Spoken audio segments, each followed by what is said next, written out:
Assalamualaikum warahmatullahi wabarakatuh. Perkenalkan, kami dari kelompok 14 yang beranggotakan Armadani dan Iksan Wifadli.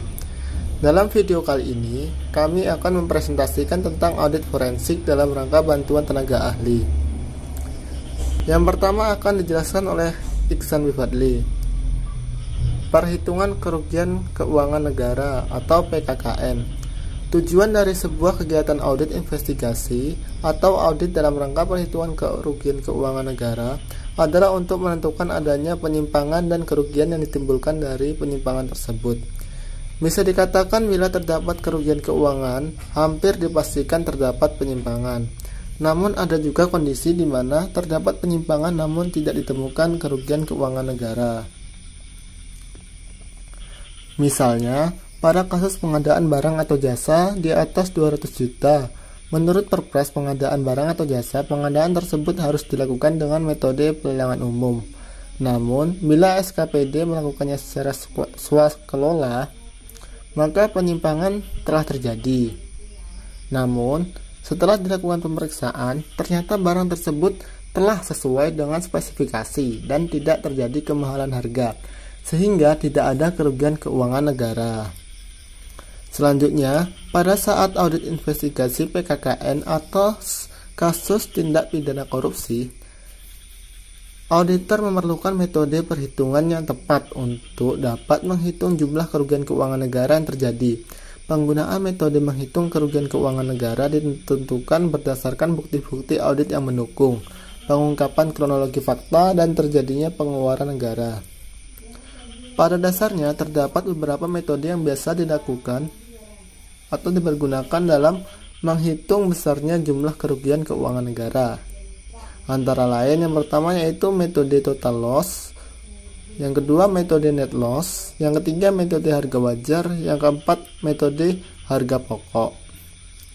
Nah, metode total loss atau kerugian total yaitu jumlah total loss dihitung dari seluruh jumlah uang yang dibayarkan atau dikeluarkan oleh negara karena negara tidak mendapat imbalan atau prestasi senilai jumlah pengeluaran tersebut. Metode total loss dipergunakan untuk menghitung kerugian keuangan negara pada kasus kegiatan fiktif dan barang atau jasa yang sama sekali tidak dapat digunakan. Nah, berikut adalah kondisi ketika metode total loss dapat diterapkan. Yang pertama yaitu apabila pengadaan barang atau jasa fiktif. Yang kedua, kegiatan fiktif. Yang ketiga, honor fiktif atau tidak dibayarkan. Yang keempat yaitu barang atau jasa yang diterima tidak sesuai spesifikasi kontrak, sehingga tidak dapat dipergunakan atau dimanfaatkan. Selanjutnya yaitu metode net loss atau kerugian bersih. Metode ini dipergunakan apabila dalam kasus pengadaan barang atau jasa terjadi kekurangan volume pekerjaan. Dalam kasus ini, rekanan hanya berhak menerima pembayaran sebesar prestasi yang dia berikan kepada negara. Selanjutnya yaitu metode harga wajar. Metode harga wajar dipergunakan apabila dalam kasus pengadaan barang atau jasa terjadi markup harga atau terdapat kemahalan harga atas barang atau jasa. Kasus markup sangat umum terjadi dalam proses pengadaan barang atau jasa. Markup dimaksudkan agar rekanan memperoleh keuntungan yang lebih besar. Indikasi adanya markup biasanya sudah terlihat sejak proses perencanaan pengadaan, yaitu dalam pembuatan harga perkiraan sendiri atau HPS. Selanjutnya yaitu metode harga pokok. Metode harga pokok dipergunakan untuk menghitung kerugian pokok atau nilai pokok pada kasus penyimpangan prosedur dalam pengeluaran kredit perbankan pemerintah. Harga pokok pada kredit di perbankan artinya adalah pokok uang ketika uang tersebut cair dari keuangan negara. Biasanya penyimpangan berupa kredit yang tidak layak cair atau digunakan untuk sesuai dengan peruntukannya. Bunga yang sudah disetor atau bahkan dibayarkan tidak mengurangi kerugian keuangan negara. Namun, jika sebenarnya bunga tersebut sudah dibayarkan tetapi tidak dimasukkan ke dalam kas negara, maka bunga tersebut menambah kerugian keuangan negara. Selanjutnya yaitu alat bukti yang diperlukan auditor. Pengumpulan dan evaluasi bukti dalam audit forensik akan menghasilkan kertas kerja pemeriksaan atau KKP yang direview secara berjenjang. Bukti-bukti dalam KKP yaitu: pertama, dapat berupa hasil pengujian fisik yang dilakukan oleh auditor atas aktiva yang berwujud. Yang kedua adalah hasil konfirmasi yang berupa tanggapan baik secara tertulis maupun lisan dari pihak ketiga yang independen dan untuk memverifikasi keakuratan informasi sebagaimana diminta oleh auditor. Yang ketiga berupa hasil uji dokumen yang merupakan pengujian auditor atas berbagai dokumen dan catatan audit untuk mendukung informasi yang tersaji atau seharusnya tersaji dalam laporan keuangan. Selanjutnya, yang keempat adalah hasil prosedur analitis yang menggunakan berbagai perbandingan dan hubungan-hubungan untuk menilai apakah saldo-saldo akun atau data lainnya nampak wajar, dengan maksud memahami proses bisnis entitas, menilai kemampuan keberlanjutan entitas, menunjukkan munculnya kemungkinan kesalahan penyajian dalam laporan keuangan dan mengurangi pengujian sampel pada audit rinci. Yang kelima yaitu bisa berbentuk hasil wawancara kepada klien dalam rangka memperoleh informasi baik secara lisan maupun tertulis dari auditor sebagai tanggapannya atas berbagai pernyataan yang diajukan oleh auditor. Bukti keenam diperoleh dari hasil hitung uji atau reperformance yang melibatkan pengujian kembali berbagai perhitungan dan transfer informasi yang dibuat oleh auditor pada suatu periode yang beradab dalam periode audit pada sejumlah sampel yang diambil auditor. Bukti terakhir adalah hasil observasi dari penggunaan indera perasa untuk menilai aktivitas-aktivitas tertentu. Sepanjang proses audit, terdapat banyak kesempatan bagi auditor untuk mempergunakan indera penglihatan, pendengaran, perasa, dan penciumannya dalam mengevaluasi berbagai item yang sangat beraneka ragam. Selanjutnya yaitu proses audit forensik. Yang pertama yaitu identifikasi masalah. Yang kedua, pembicaraan dengan klien. Yang ketiga, pemeriksaan pendahuluan. Yang keempat, pengembangan rencana pemeriksaan. Yang kelima, pemeriksaan lanjutan. Dan yang terakhir, penyusunan laporan. Selanjutnya yaitu pada tahap penyusunan laporan, auditor melakukan penyusunan laporan hasil audit forensik. Dalam laporan ini setidaknya ada 3 poin yang harus diungkapkan. Poin-poin tersebut antara lain adalah: yang pertama, kondisi, yaitu kondisi yang benar-benar terjadi. Yang kedua yaitu kriteria, yaitu standar yang menjadi patokan dalam pelaksanaan kegiatan. Oleh karena itu, jika kondisi tidak sesuai dengan kriteria, maka hal tersebut disebut sebagai temuan.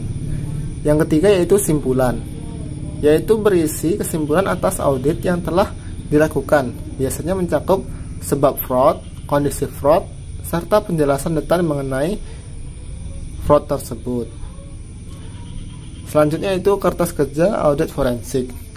Kertas kerja adalah catatan-catatan yang diselenggarakan auditor mengenai prosedur audit yang ditempuhnya, pengujian yang dilakukannya, informasi yang diperolehnya, dan kesimpulan yang dibuatnya berkenaan dengan pelaksanaan audit. Oleh karena itu, pembuatan dan penyimpanan kertas kerja merupakan pekerjaan yang penting dalam audit. Sebagian besar informasi yang disediakan klien untuk auditor merupakan informasi yang bersifat rahasia, sehingga auditor harus memberikan jaminan kerahasiaan informasi yang diberikan oleh klien. Baiklah, presentasi yang selanjutnya akan disampaikan oleh Armadani. Kepadanya dipersilahkan. Baiklah, saya Armadani akan melanjutkan presentasi hasil diskusi kelompok kami tentang Kegunaan kertas kerja audit yang pertama yaitu sebagai bahan bukti dalam memberikan pendapat dan saran perbaikan. Yang kedua yaitu membantu dalam merencanakan, menjalankan, dan mereview proses audit. Yang ketiga, memungkinkan atasan untuk langsung menilai bahwa pekerjaan yang didelegasikan telah dilaksanakan dengan baik. Yang keempat, membantu auditor untuk menilai hasil kerja yang telah dilakukan sesuai dengan rencana dan mencangkup semua aspek finansial serta operasional yang dapat dijadikan pedoman untuk memberikan pendapat dan saran perbaikan. Selanjutnya, yang kelima, sebagai dasar bagi bahwa prosedur audit telah diikuti, pengujian telah dilakukan, sebab-sebab masalah diketahui, dan akibat dari masalah diungkapkan untuk mendukung pendapat dan saran. Yang keenam, memungkinkan staf auditor lain untuk dapat menyesuaikan dengan tugas yang diberikan dari periode ke periode sesuai dengan rencana penggantian staf audit. Yang ketujuh, yaitu sebagai alat bantu untuk mengembangkan profesionalisme bagi internal audit division. Yang kedelapan, yaitu menunjukkan kepada pihak lain bahwa suatu pekerjaan audit telah dilaksanakan sesuai dengan standar keahlian yang dimiliki oleh staf audit hingga laporan evaluasi akhir yang disesuaikan dengan audit proses. Selanjutnya, dalam SA 339 dikemukakan bahwasanya kertas kerja biasanya berisi dokumentasi yang memperlihatkan: pertama, pemeriksaan telah direncanakan dan disupervisi dengan baik, yang menunjukkan dilaksanakannya standar pekerjaan lapangan yang pertama. Yang kedua, pemahaman yang memadai atas struktur pengendalian intern telah diperoleh untuk merencanakan audit dan menentukan sifat, saat, dan lingkup pengujian yang telah dilakukan. Yang ketiga, yaitu bukti audit telah diperoleh, proses pemeriksaan yang telah diterapkan, dan pengujian telah dilaksanakan, yang memberikan bukti kompeten yang cukup sebagai dasar yang memadai untuk menyatakan pendapat atas laporan keuangan auditan yang menunjukkan dilaksanakannya standar audit pekerjaan lapangan. Yang ketiga. Poin selanjutnya adalah keterangan ahli auditor. Nah, sebelumnya kita harus ketahui terlebih dahulu apa yang dimaksud dengan ahli. Menurut KBBI, orang-orang yang mempunyai ilmu khusus, mahir, dan pandai sekali. Sedangkan menurut pasal 1 ayat 28 KUHP menyatakan bahwasanya keterangan ahli adalah keterangan yang diberikan oleh seseorang yang memiliki keahlian khusus tentang hal yang diperlukan untuk membuat terang suatu perkara pidana guna kepentingan pemeriksaan. Selanjutnya, pengetahuan dasar yang perlu dimiliki oleh seorang ahli. Dalam hal ini adalah ahli auditor. Yang pertama, skill dan pengetahuan akuntansi, auditing, dan investigasi. Dan yang kedua yaitu hukum dan kriminologi dalam batas tertentu. Nah, secara logika sederhana, dalam mengatasi permasalahan dan kasus-kasus yang berhubungan dengan hukum, seorang auditor harus juga memiliki kemampuan dan pengetahuan tentang kejahatan, ilmu kejahatan, dan hukum. Seperti itu. Nah, selanjutnya, jasa apa yang diberikan oleh auditor? Pertama, manajemen support. Yang kedua, litigation support. Dan yang ketiga, expert witness. Selanjutnya, pihak yang berkepentingan apa saja? Pertama, jaksa. Kedua, hakim. Yang ketiga, terdakwa. Nah, selanjutnya, sebagai ahli auditor harus memiliki kualifikasi sebagai berikut. Yang pertama, able to identify financial issue. Maksudnya yaitu memiliki kemampuan untuk mengidentifikasi isu-isu finansial atau keuangan, seperti itu. Selanjutnya, has knowledge of investigative technique, memiliki pengetahuan tentang teknik investigasi. Yang ketiga yaitu has knowledge of evidence, pengetahuan tentang bukti-bukti. Yang keempat, capable to interpreting financial information, maksudnya yaitu memiliki kemampuan untuk mengertikan atau menerjemahkan suatu informasi keuangan. Selanjutnya yang kelima, able to present finding. Poin selanjutnya adalah kewajiban ahli. Pertama, setiap orang yang dimintai pendapatnya sebagai ahli wajib memberikan keterangan ahli demi keadilan. Yang kedua, semua ketentuan tersebut di atas untuk saksi berlaku juga bagi mereka yang memberikan keterangan ahli. Ini diatur oleh pasal 179 KUHP. Dan yang ketiga adalah janji atau sumpah, diatur pada pasal 120 ayat 2 dan pasal 160 ayat 4. Tidak datang bila dipanggil sebagai saksi, diatur pada pasal 224 KUHP. Sumpah palsu atau keterangan palsu diatur oleh pasal 224 KUHP. Selanjutnya, di samping memiliki kewajiban, seorang ahli memiliki hak. Pertama, dapat menolak untuk memberikan keterangan yang diminta, diatur oleh pasal 120 ayat 2 KUHP. Selanjutnya, berhak mendapat penggantian biaya menurut perundang-undangan yang berlaku. Ini diatur oleh pasal 229 ayat 1 KUHP. Selanjutnya kita bahas proses pemberian keterangan ahli. Pertama, persiapan. Apa saja yang dilakukan? Pertama, pastikan semua bukti dan dokumen telah tersedia dan siap digunakan. Yang kedua, dry run, latihan kegiatan. Yang ketiga, berpikiran terbuka. Yang keempat, tidak mendekati suatu kasus dengan kesimpulan awal yang sudah baku mengenai sebab musabab kesalahan, keteledoran, dan kerugian. Yang kelima, waspadai pengungkapan fakta yang tidak berimbang oleh pihak lain. Yang keenam, lakukan langkah investigasi dengan penuh disiplin. Ketujuh, lakukan kegiatan yang dapat memelihara dan meningkatkan keahlian. Setelah persiapan, poin selanjutnya adalah pelaksanaan.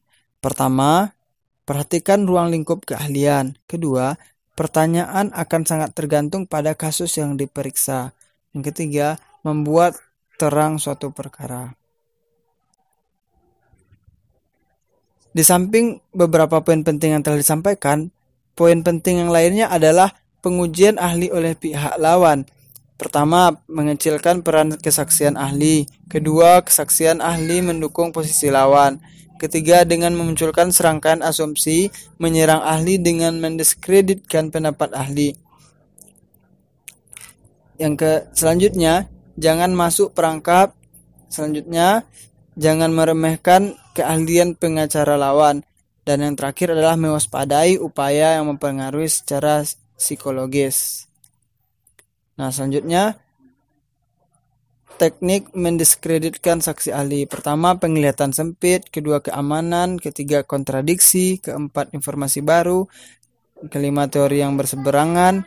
6, bias. 7, konfrontasi. 8, papan resonansi. 9, syarat-syarat penugasan. Dan 10, mendiskreditkan saksi. Poin selanjutnya adalah berita acara pemeriksaan atau BAP. Berita acara pemeriksaan atau BAP dalam pemeriksaan kejadian fraud adalah catatan atau tulisan yang dibuat dalam bentuk tertentu oleh investigator, diberi tanda tangan investigator dan pihak yang diperiksa. Memuat uraian tindakan fraud yang memenuhi unsur-unsur fraud yang dipersangkakan dengan menyebut waktu, tempat, dan keadaan pada waktu perbuatan fraud dilakukan, identitas pemeriksa dan yang diperiksa, keterangan diperiksa, serta catatan mengenai segala sesuatu yang dianggap perlu untuk kepentingan penyelesaian kasus.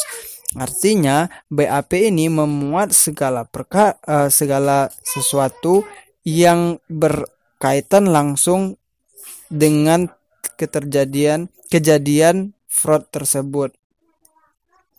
Selanjutnya, BAP dibuat dengan tujuan pertama, memperoleh informasi mengenai kasus yang terjadi. Kedua, untuk kepentingan di kemudian hari, misalnya untuk pertimbangan dalam pemberian saksi di komite fraud, pelaporan pidana, dan lain-lain. Selanjutnya, menetapkan tanggung jawab pada pihak terkait. Selanjutnya, memperoleh atau mengetahui secara rinci modus operandi. Maksudnya modus operandi ini adalah bagaimana seorang yang melakukan kejahatan tersebut, teknik-teknik yang dilakukan dalam melakukan kejahatannya. Selanjutnya, memperoleh estimasi kerugian. Nah, hal-hal yang harus diperhatikan pada saat pembuatan BAP. Pertama, saat diminta keterangannya, pegawai terkait harus dalam kondisi sehat dan jasmani dan rohani. Kedua, BAP wajib ditandatangani oleh pegawai terkait dan investigator yang meminta keterangan. Ketiga, dalam hal pegawai terkait tidak bersedia diminta keterangan, maka investigator membuat BAP atau berita acara penolakan yang berisi alasan mengapa seorang pegawai tersebut tidak bersedia dimintai keterangan. Berita acara selanjutnya ditandatangani bersama antara investigator dan pegawai tersebut. Yang keempat, yaitu sistem setiap halaman, kecuali halaman terakhir yang membuat tanda tangan pegawai terkait, harus diberi tanda tangan pegawai yang dimintai keterangan di pojok kanan bawah. Yang kelima, dalam hal pemeriksaan belum dapat diselesaikan, maka pemeriksaan dihentikan sementara dengan menutup dan menandatangani BAP oleh investigator dan pegawai terkait. Keenam, apabila BAP tidak dapat diselesaikan dalam satu kali pertemuan, maka lanjutan BAP dibuat dengan judul BAP lanjutan, dengan halaman dan nomor urut pertanyaan melanjutkan BAP terdahulu. Pengantar BAP lanjutan dibuat sebagai BAP sebagaimana BAP sebelumnya. Ketujuh, pada setiap awal dan akhir kalimat, apabila masih ada ruang kosong diisi dengan garis putus-putus. Kedelapan, tidak diperkenankan menggunakan singkatan, kecuali singkatan-singkatan resmi. Penulisan angka yang menyebutkan jumlah harus diulangi dengan huruf dalam kurung. Dan terakhir adalah, nama orang harus ditulis dengan huruf besar atau huruf kapital dan digaris bawahi. Apabila ada tulisan yang salah, maka tulisan yang salah tersebut dicoret dan diparaf pada ujung kiri dan kanan format standar BAP sesuai yang ditetapkan oleh perusahaan atau unit kerja pemeriksaan. Nah, terima kasih atas perhatiannya. Mohon maaf atas kesalahan. Assalamualaikum warahmatullahi wabarakatuh.